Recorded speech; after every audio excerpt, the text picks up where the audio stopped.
Bom dia, boa tarde, boa noite. Eu me chamo Paulo Schwartzman e a gente está preparado para entrar no nosso segundo bloco da aula de responsabilidade civil e IA. Vamos falar um pouquinho sobre os vetores interpretativos, as soft skills e uma postura de antifragilidade diante do tema. Para começar, quem já acompanhou as duas primeiras aulas sabe sempre do Yin e do Yang. Volto aqui de novo na parte da bolinha, lembrar que as coisas que forem positivas sempre contêm se algo negativo, e as coisas que forem negativas sempre contêm algo positivo. Isso é extremamente importante. Eu vou falar isso em todas as aulas, é, também se for uma das outras coisas, junto com a janela de Johari. Essa parte do Yin e do Yang, se for algo que levar para a vida e lembrar, pô, o Paulo falou disso, e isso realmente mudou a forma como eu encaro os contextos. Eu vou ficar muito feliz, eu vou ficar muito feliz de verdade. Inclusive, se vocês quiserem me marcar, @Paulo Schwartzman, colocar hashtag Yin tenho o maior prazer em compartilhar também com vocês. Isso é importante para, às vezes, você tem um tombo na sua vida, alguma coisa negativa, você consegue extrair algo bom. E às vezes você está numa fase muito positiva, mas você tem que sempre pensar que isso pode não durar para sempre, né? Então é bem importante essa questão na parte de integrar o seu conhecimento. Vamos seguir para os vetores interpretativos agora. Então, o primeiro vetor que eu queria trazer para vocês é o vetor do risco-proveito. E isso vai ser muito, muito importante para que vocês consigam entender como navegar pela responsabilidade civil dentro do tema da inteligência artificial. A lógica aqui é a lógica da responsabilidade objetiva, dentro da teoria do risco da atividade.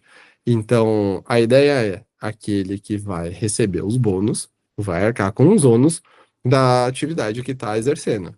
Isso é crucial para que a gente consiga ter pelo menos assim um ponto de partida sólido e já resolver, entre aspas, o nosso problema da culpa que a gente falou no primeiro bloco, da evaporação da culpa, porque se a gente não precisa perguntar sobre culpa, responsabilidade objetiva, a gente resolveu essa questão.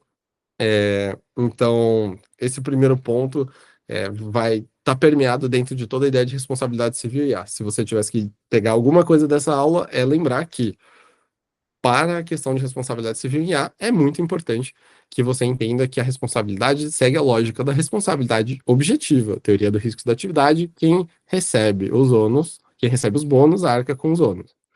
E o segundo vetor nosso, que seria uma releitura da culpa e também do dever de conduta como um todo, no sentido de dar uma causalidade.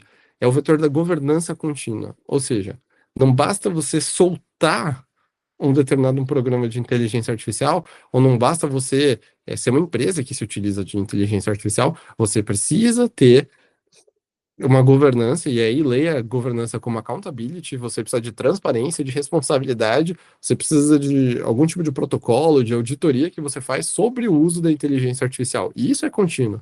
E aqui está uma grande possibilidade econômica, mercadológica mesmo, para a advocacia, porque ainda é algo que não tem muito, essa auditoria constante na maneira como a IA é colocada.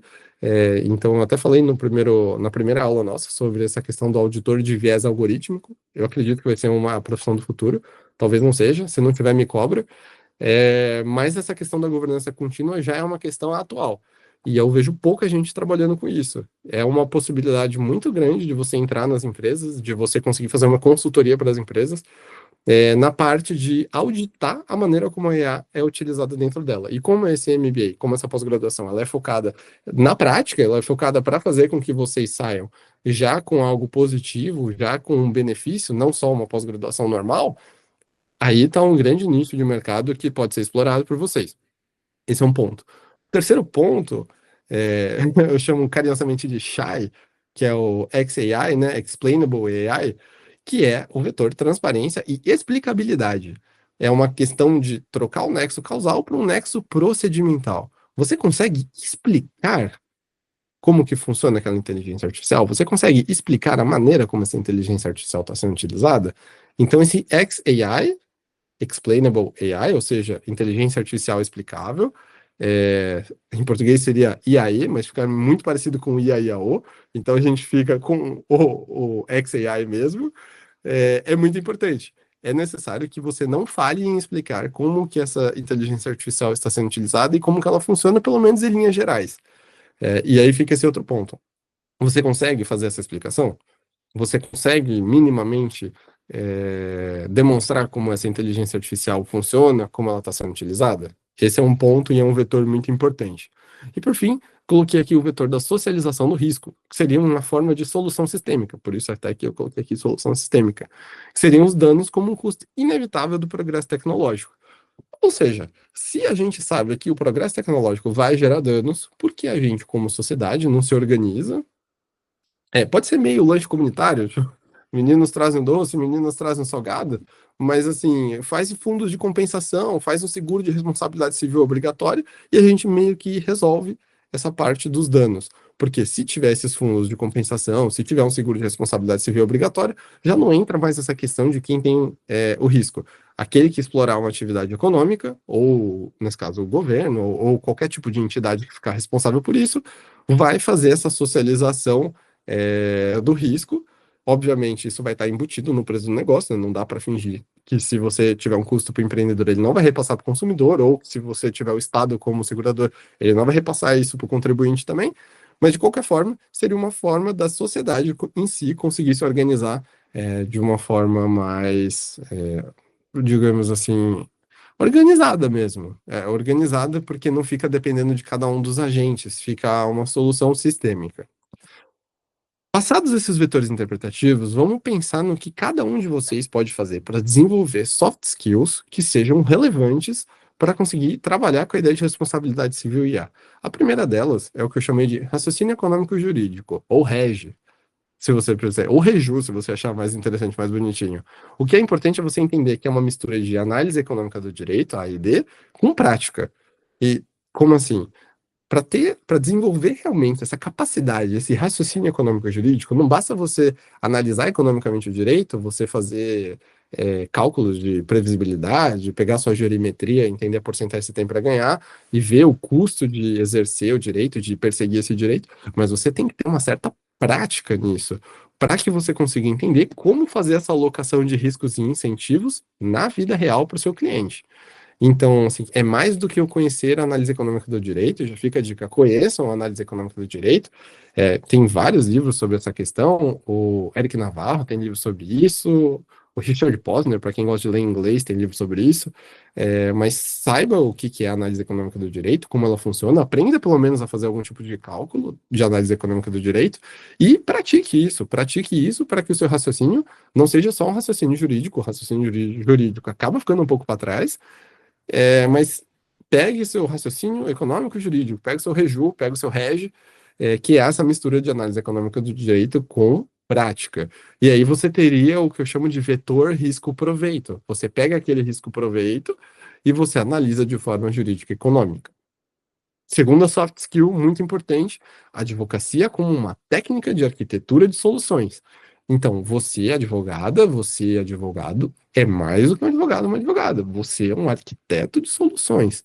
A ideia é, de novo, sair daquela lógica do pode e não pode, e mais do que isso, criar frameworks, criar estruturas jurídicas que possam resolver o problema do seu cliente. Então, muito mais do que você ter o conhecimento e, quando for acionado, conseguir fazer uma resposta a uma consulta, é você se antecipar aos seus clientes que te acionam, criar uma estrutura de solução e, eventualmente, encontrar o seu nicho aí dentro. Isso é show. Terceira soft skill, bem relevante para você ter sucesso na parte de responsabilidade civil e IA, é melhorar o storytelling jurídico. A advocacia agora é a capacidade de explicar o que ocorreu, ainda que seja algo fora do habitual. Ou seja, você consegue, mais do que o tradutor, que eu já tinha colocado como soft skill na aula passada, você consegue contar para as outras pessoas de forma interessante, e daí a capacidade do storytelling, de uma forma que as pessoas não durmam quando você fala, porque a realidade é, poucas pessoas, tirando as pessoas formadas em direito, gostam de ouvir alguém formado em direito, e às vezes nem as pessoas formadas em direito gostam de ouvir as pessoas formadas em direito. Então, melhore seu storytelling, faça alguma coisa que seja interessante. Eu tento sempre aplicar nas minhas aulas, não sei se sempre eu consigo, mas eu tento aplicar a técnica do Foucault, que é ou você me ama, ou você me odeia, ou eu faço você rir. Ou uma mistura dos três. Mas para o Foucault, essa seria a forma de você fazer alguém aprender alguma coisa e fixar. Eu tento trabalhar esse storytelling. Se você acha que deu certo, me marca lá no Instagram e fala hashtag Paulo deu certo e tamo junto. Sobre o quarto ponto, visão regulatória de políticas públicas. A pessoa que pratica advocacia atualmente, ela precisa ter uma visão maior. Ela não pode conhecer só o Código Civil, ela não pode conhecer só a legislação específica consumerista, ela precisa ter uma visão do todo. Ela precisa ter uma visão da área específica que ela está atuando. Ah, Paulo, mas eu atuo em direito civil. Então quer dizer que eu posso saber só do Código Civil? Não, porque eventualmente, se você tiver algum tipo de dano que envolva a infração à Lei Geral de Proteção de Dados, o direito civil não vai ser suficiente para isso. Ah, porque eu trabalho só com direito civil. Ah, mas se você pegar algum dano ambiental que advenha, você não vai ter que saber só isso, você vai precisar conhecer o ambiental. Então você precisa ter uma visão regulatória, e todas as áreas, elas têm as regulações próprias, obviamente tem áreas que têm menos regulação, tem áreas que têm mais regulação, e também as políticas públicas. Eu vou falar mais para frente da necessidade do advogado ou advogada conhecerem advocacy, mas, por hora, é importante que você pelo menos conheça as políticas públicas sobre o tema. E isso já vai te dar um diferencial interessante. Na parte da antifragilidade, para se adotar essa postura de antifragilidade, é importante encarar todos os momentos da sua vida como momentos de potencial aprendizado da responsabilidade civil, e não só momentos formais, como, obviamente, essa aula. Então, eu estou andando no elevador, eu posso encarar esse momento como uma potencialidade para aprender de responsabilidade civil. Como assim, Paulo? E se o elevador caísse e eu morresse? Quem que seria responsável? Seria responsável a empresa que fez o elevador? Seria responsável o síndico do prédio que não fez a manutenção? Seria responsável o condomínio, porque responsabilidade do condomínio por não fazer? Dava para pegar em regras do síndico? Seria responsável o técnico específico que foi lá e que não fez a manutenção direito? Então, assim, olha só que coisa curiosa. Tipo, andar de elevador pode ser um momento para questionar a responsabilidade civil. Ou, não sei, você está vendo um dos eventos de cisne negro, um dos eventos catastróficos e que tem a potencialidade de mudar todo o cenário, o panorama, e aí você pensa, pô, quem responde nesse caso? Isso seria muito perspicaz da sua parte. Isso seria realmente uma possibilidade de você usar todos os momentos para fazer um aprendizado de responsabilidade civil. Porque as pessoas estão sofrendo danos todas as horas, todos os dias. Então é muito. é, possível mesmo que você consiga aproveitar esses momentos para pensar sobre isso. Segunda postura que é antifrágil, é aproveitar o vácuo jurídico e fazer o seu nome. Ou seja, se você está numa situação em que as pessoas ainda não sabem exatamente o que fazer com a questão do nexo, com a questão da culpa, com a questão do dano, com a questão da conduta, você pode aproveitar esse vácuo e fazer o seu nome. Você pode escrever aquilo que você acha. Ousem, ousem, tenham coragem. Vocês já estão tendo coragem no ponto de fazer um MBA, de fazer uma pós-graduação em um tema tão interessante. Então, ousem mais um pouco, escrevam livros, escrevam artigos, deem entrevistas, se apropriem daquilo que vocês querem ser. Eu quero ser a maior especialista em responsabilidade civil e IA. Beleza. E o que você tem feito sobre isso? Eu quero ser o especialista em responsabilidade civil relativa aos neurodireitos. Legal, você sabe o que é neurodireitos? Você sabe quais são as regulações sobre o tema, nacionais e internacionais?